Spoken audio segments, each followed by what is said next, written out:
السلام علیکم ورحمۃ اللہ وبرکاتہ۔ الحمد للہ رب العالمین والعاقبۃ للمتقین والصلاة والسلام علی سید الانبیاء والمرسلین وعلی آلہ وصحبہ اجمعین ومن تبعہم بإحسان الی یوم الدین، اما بعد۔ محترم ناظرین، مشاہدین و مشاہدات، مسلم شریف کی ایک روایت ہے جس میں اللہ کے نبی صلی اللہ علیہ وسلم نے مفلس اور غریب کی تعریف بیان فرمائی ہے، اور حقیقی مفلس اور غریب کی طرف اشارہ فرمایا ہے کہ کون حقیقی مفلس ہے اور کون حقیقی غریب ہے۔ حالانکہ ہم سب مفلس اور غریب اسی شخص کو سمجھتے ہیں جو دنیاوی اعتبار سے بہت زیادہ مالدار نہ ہو، دنیاوی اعتبار سے بہت زیادہ کمزور ہو، مال و دولت نہ ہو، گاڑی مکان نہ ہو، گزران زندگی نہ ہو، اسی کو ہم غریب سمجھتے ہیں۔ اور اسی کو غریب صحابہ اکرام نے بھی سمجھا تھا۔ جب اللہ کے نبی صلی اللہ علیہ وسلم نے صحابہ سے پوچھا غریب کو جانتے ہو، تو صحابہ نے فرمایا کہ غریب وہی ہے جس کے پاس گزران زندگی نہ ہو۔ تو اللہ کے نبی صلی اللہ علیہ وسلم نے صحابہ اکرام کو غریب کی تعریف بیان فرمائی اور کہا دیکھو غریب یہ ہے۔ آئیے اس حدیث کو ہم پڑھتے ہیں۔ عن ابی ہریرہ رضی اللہ تعالی عنہ قال ان رسول اللہ صلی اللہ علیہ وسلم اتدرون ما المفلس قالوا فینا من لا درہم له ولا متاع قال المفلس فینا من لا درہم له ولا متاع قال ان المفلس من امتی من یأتی یوم القیامة بصلاة وصیام وزکاة ویأتی قد شتم هذا وكذف هذا وأكل مال هذا وسفك دم هذا وضرب هذا فيعطى هذا من حسناته وهذا من حسناته فإن فنيت حسناته قبل أن يقدم عليه أخذ من خطاياهم فطرحت عليه ثم طرح في النار۔ حدیث کتاب البر باب تحریم الظلم کی ہے اور مسلم شریف میں آپ دیکھ سکتے ہیں۔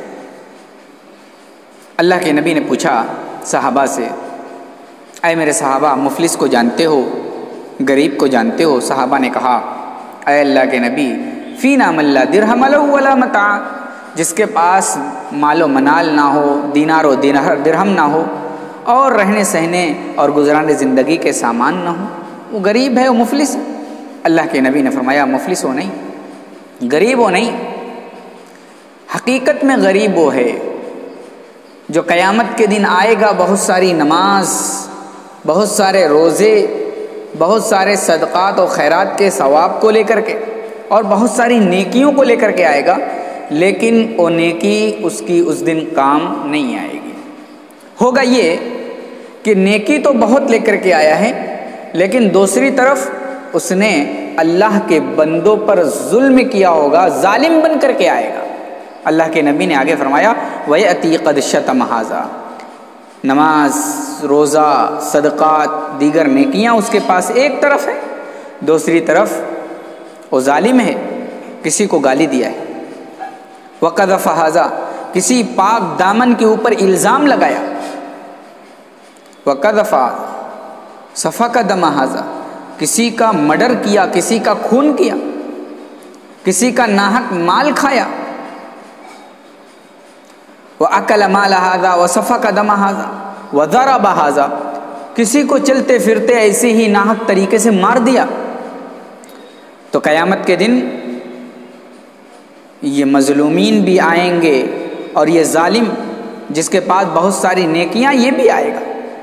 اس دن مظلومین اللہ رب العزت والجلال کی بارگاہ میں شکایت کریں گے، اے اللہ اس ظالم نے ہم پر ظلم کیا تھا، ہمیں گالی دی تھی، ہمیں مارا تھا، ہمارے مال کو ہڑپ کیا تھا، ہمارے اوپر الزام لگایا تھا، میرا خون کیا تھا۔ اللہ کہے گا آج تو مال و دولت نہیں ہے کہ جس کی بھرپائی کے لیے مال و دولت دے کر کے چھٹکارا ہو جائے۔ آج مظلوم ہیں اور ظالم ہیں، مظلوم کو بدلہ دلانا ہے، مظلوم کے درمیان عدل کرنا ہے، اور ظالم کے پاس نیکیاں ہیں۔ تو جاؤ مظلوم اس ظالم سے نیکیاں لے لو، اس ظالم کی نیکیاں تم لے لو۔ مظلومین آئیں گے، مار کھانے والے، گالی کھانے والے، جس کا خون ہوا ہے، جس کا مال ہڑپ ہوا ہے، جس کے اوپر الزام لگا، یہ سب آئیں گے اور اللہ تبارک و تعالیٰ سے شکایت کر کے اس ظالم کی نیکیوں کو لے لیں گے۔ اور پھر کیا ہوگا؟ ابھی مظلومین موجود ہیں، مظلومین کی ایک لمبی لسٹ موجود ہے، لیکن ظالم کی نیکیاں ختم ہو جائیں گی۔ اب مظلومین اللہ سے شکایت کریں گے، اے اللہ اب ظالم کے پاس، اس آدمی کے پاس کچھ نہیں ہے، اب ہم کیا کریں؟ اللہ کہے گا گھبرانے کی ضرورت نہیں ہے، اے مظلومین جاؤ تم اپنے گناہ کو اس ظالم کے اوپر ڈال دو۔ لہذا مظلومین، گالی کھانے والے اور الزام جن کے اوپر لگایا گیا وہ سب آئیں گے اور اپنی گناہوں کو اس ظالم کے اوپر ڈال دیں گے۔ اور پھر کیا ہوگا؟ یہ ظالم جو بہت ساری نیکیاں لے کر کے آیا تھا، صدقات، زکوٰۃ، خیرات اور دیگر نیکیوں سے اس کے نامہ اعمال پر تھے، یہ سب نامہ اعمال نیکیوں کے جو تھے یہ سب بدی میں بدل جائیں گے۔ یہ زکوٰۃ، صدقات، خیرات اور دیگر نیکیوں کے جو اجر تھے یہ سارے اجر کسی اور کے کھاتے میں چلے جائیں گے اور یہ کلاش بچے گا، اس دن غریب ہوگا۔ پھر کیا ہوگا؟ اللہ تبارک و تعالیٰ فرشتوں کو حکم دے گا، اے میرے فرشتوں اٹھو اور جاؤ اس ظالم کو گھسیٹتے ہوئے جہنم میں پھینک دو۔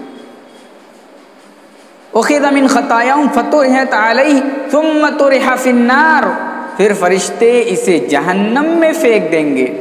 جو آدمی جنت میں جانے کی امید لگا کر کے آیا تھا، نماز، روزہ اور دیگر ثواب لے کر کے آیا تھا، وہ شخص جہنم میں جا رہا ہے۔ کیا وجہ ہے؟